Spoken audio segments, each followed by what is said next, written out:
Hello, my name is Pedram Tabatabaie, Senior Consultant at the Neurosurgical Department of the University Hospital of Northern Sweden.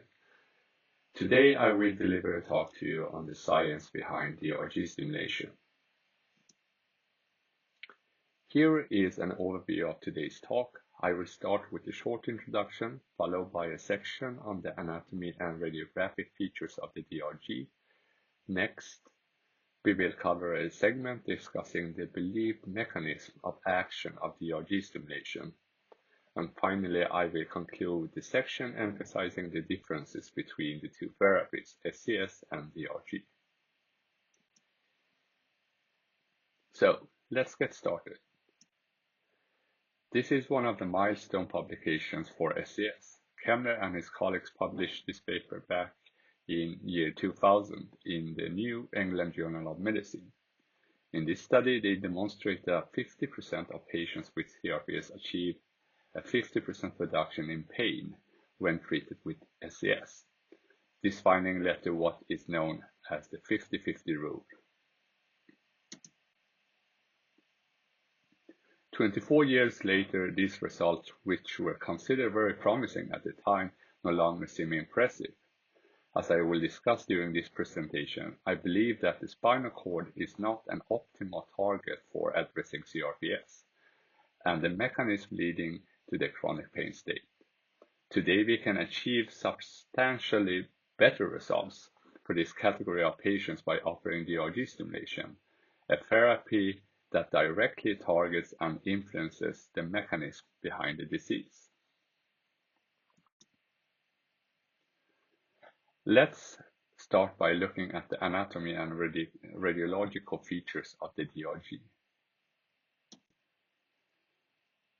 The horizontal cross-section illustrates the dorsal root ganglion position within the neuroforamen, beginning from the bottom right and progressing in a counterclockwise manner. The structures illustrated are the vertebral body, the dorsal root ganglion, which exits the spinal cord through the neuroforamen lying under the pedicles, the spinal meninges, a system of three membranes enveloping the central nervous system. As you recall, the outermost layer is the dura mater, the arachnoid mater is the middle layer, the pia mater is the innermost layer lying on the surface of the brain and spinal cord. Next is the epidural space. The epidural space is the space we will utilize to access the DRG. To review, there are two types of nerve roots arising from the spinal cord. First, we have the dorsal or sensory nerve roots. These carry nerve impulses such as touch or pain from the periphery towards the central nervous system. They may also be referred to as afferent pathways. The second type is the ventral or motor nerve roots. These carry nerve impulses away from the central nervous system to organs and tissue, such as muscles. They may also be referred to as efferent pathways. Note the location of the DRG, just proximal to the dorsal nerve root as it joins the spinal cord. Also note the location of the ventral nerve roots in relation to the DRG. This relationship is important in circumstances when DRG lead placement is suboptimal and results in unwanted motor stimulation. Unwanted motor stimulation occurs as a result of lead placement that is ventral in the neuroforamen and thus stimulates the ventral nerve roots instead of the DRG. Again, another slide, just to clarify the exact position of the DRG. The DRG have a very predictable location within the foramen, situated in the superior posterior aspect of the neuroforamen, just under the pedicle. And here we see the same picture but in a fluoroscope. The DRG has a predictable location and can be easily identified based on anatomical bony landmarks. In a lateral view, the DRG is situated in the superior posterior aspect of the neuroforamen. There are, however, some small variation in the exact location of the DRG within the neuroforamen. Silverstein and his colleagues looked at the lumbodorsal root ganglion location via MRI and also by anatomical location under cadaver dissection. Measurements made included foramina height and width and DRG side. The central of the DRG and its relationship to the foramina were also measured. Note that the DRG was largest at L5 level and measured 6.5 mm bilaterally. Also note that the center of the DRG varied between L1, L4 level compared to L5 level. The DRG is centered in the medial zone of the foramen at the L1, L4 level and in the lateral zone of the foramen of L5 level. The DRG houses soma or cell bodies from primary sensory neurons involved in pain transmission and modulation. As the sensory nerve travels from the periphery towards the spinal cord, this collection of sensory cell bodies, otherwise known as the DRG, sites just outside of the neuroforamen. Just past the DRG, the sensory nerve fibers form the dorsal root prior to joining the spinal cord. There are about 15,000 neurons per DRG. The cell bodies of DRGs are separated from each other and surrounded by a layer of glia cells. These glia cells play a very important role for the microenvironment within the DRG. In this image, green dye has been injected into the epidural space. Dorsal is at the bottom of the image, ventral is at the top of the image. Notice that the green dye continues to wrap around the DRG, indicating a continuation of the epidural space. One benefit of stimulating the DRG is the minimal CSF that is located around the DRG. In traditional SCS, we are faced with the challenge of current being dispersed to varying degrees through the CSF prior to reaching the target. With minimal CSF around the DRG, less current is lost to the CSF. Within the neuroforamen, there are also intraforaminal ligaments that play an important role. These ligaments provide resistance as you try to enter the foramen with your DRG lead.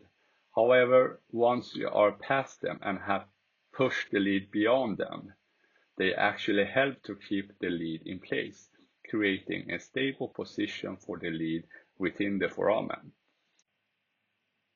Here are some illustrations of how the lead is positioned in the foramen from different views.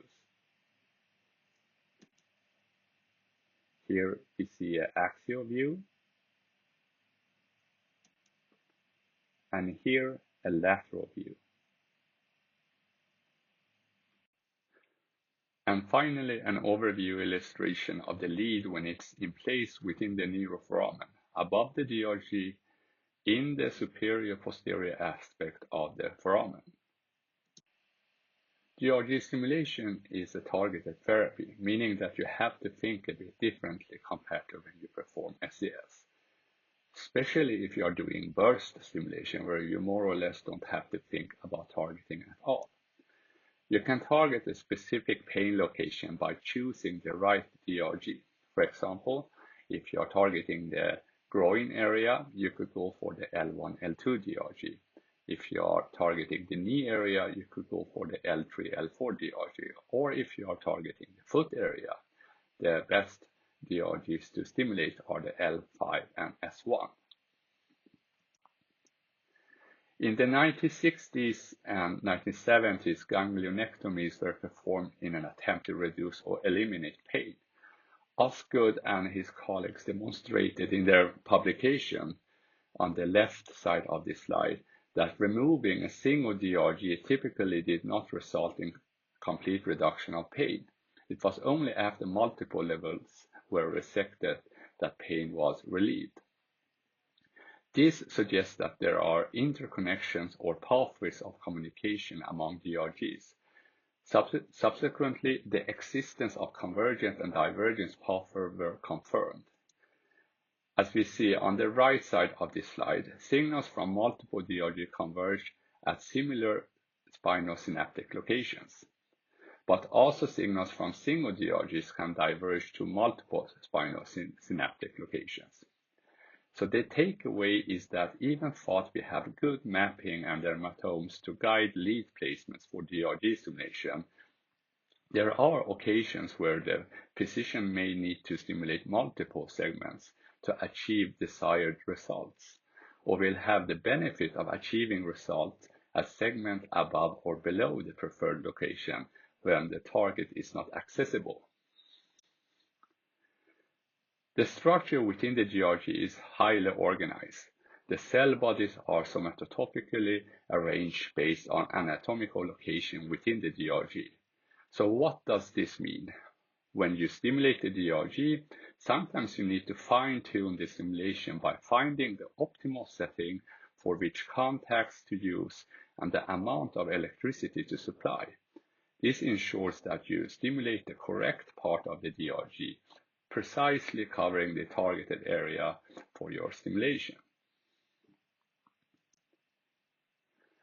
So let's move to the next section and dive into the mechanism of action behind DRG stimulation. One of the reasons why I believe that the DRG is probably the best target ever identified in the field of neuromodulation is that it provides unique access to all the afferent sensory fibers from a specific dermatome, transmitting sensory information to the CNS. Also, the fact that it's outside the CNS gives you a chance to modulate the pain before it enters the CNS, preventing the activation of negative mechanism involved in the formation of sensitization and chronic pain states. As mentioned earlier, the main components of the DRG are the cell bodies of neurons and glia cells. The glia cells play a crucial role in maintaining the microenvironment of the DRG and significantly influence the function of the neurons by controlling the surrounding microenvironment. For example, they can affect the neuron's gene, protein, and metabolic expression and thus their function. The DRG plays an important role in the generation of neuropathic pain. Peripheral injury leads to increased discharge from the primary sensory nerves, activating the glia cells in the DRG. This activation results in the release of inflammatory peptides and cytokines, which in turn affect the function of the neurons. These changes play a crucial role in the central sensitization process and the development of chronic neuropathic pain state. Let's take a deeper look at how the function of the cells within the DRG are affected. The DRG neurons form T-junctions that are the gatekeepers of the pain signals. They can act as a low-pass filter for the pain signals in the normal condition, but also as a propagator in specific conditions such as chronic pain states. Evidence suggests that pain signals from the peripheral injuries originate in the DRG. Observation indicate that the only way to silence the pain signals to the CNS is to cut the nerve root proximal to the DRG. If the cut is made distal to the DRG, pain signals will still be transmitted. This suggests that the pain signal actually have its origin within the DRG. There is evidence showing that chronic pain affects the DRG's firing threshold by reducing it. This could be one of the mechanisms that lead to a hyperexcitable DRG with ectopic discharge in the primary sensory neurons. The increased ectopic discharge are also related to the release of inflammatory cytokines and central sensitization process within the CNS. So, what happens when we stimulate the DRG? Electrical stimulation of the DRG increases impulse filtering at the T-junctions. Moreover, a significant reduction in membrane excitability follows DRG stimulation, suggesting a change in the cell's ability to generate and transduce pain signals after the application of an electrical field across the DRG. Clinically, this is manifested by reduction in pain following DRG stimulation.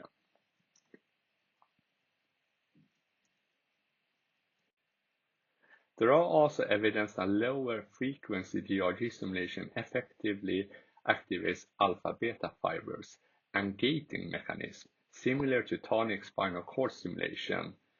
And these mechanisms play an important role in the pain-relieving mechanism of DRG stimulation, along with the other mechanisms discussed earlier. Finally, there is also evidence of an anti-inflammatory effect when DRGs are stimulated. The glia cells are inactivated, and instead of producing inflammatory cytokines, they begin to secrete anti-inflammatory peptides and cytokines, positively affecting the microenvironment of the DRG. So, let's conclude what we have talked about so far. So, DRGs are located in a very predictable locations. They can very easily be identified in the fluoroscope. There is a dermatoma organization at spinal levels across DRGs. The DRGs give us also a unique access to the afferent sensory system for specific dermatomes.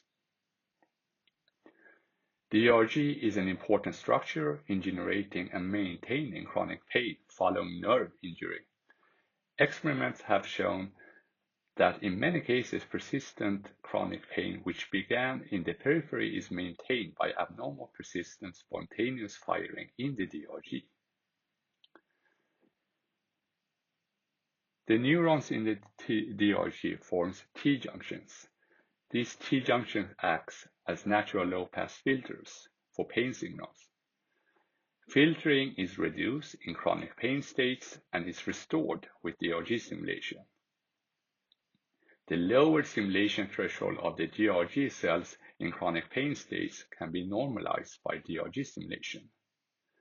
And finally, DRG stimulation have an anti-neuroinflammatory effect within the DRG.